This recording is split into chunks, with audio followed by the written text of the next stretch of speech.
Yo, ty moa zany de freestyle atolotra ho an'ny clan Nataloka.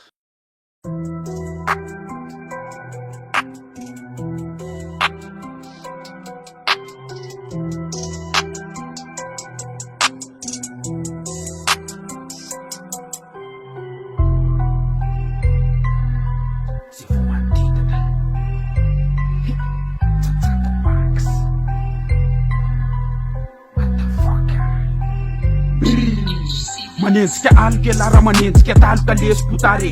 tompony faritra mienana atika tandremo mandalo soto asa tsatsatany tsapatsapainana de fa nanao karate tontolo ny tafiny atika elale manify kely io karato asa manontany raha tsy azo le teny mitony ndana tsarao apilotereo le tatasikany la ino ajanoko ateo sangate alala misy levi nety niany botra vany bekera anjerany fatany rano lato de takaitra tsy misy tsabona so de diso atrena sarim-bavy tafiana raha te anafokela kapilaka pa malemokilemaina veneny lany solda de milaza fasa atiny toropony raha ty ahita mafia tsisy hoe walaoala fa anjara pesina eny amy tendalila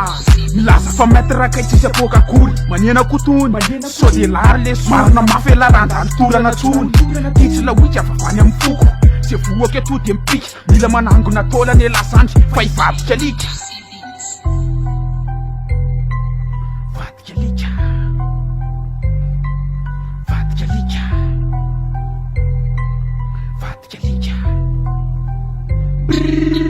alika alika haiko fa efa tsy taitra amty lay feno bagala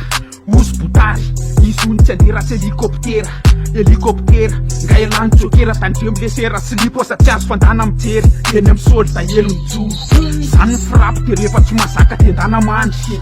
fa zay raha manondro raha mafilo ela de mialavangy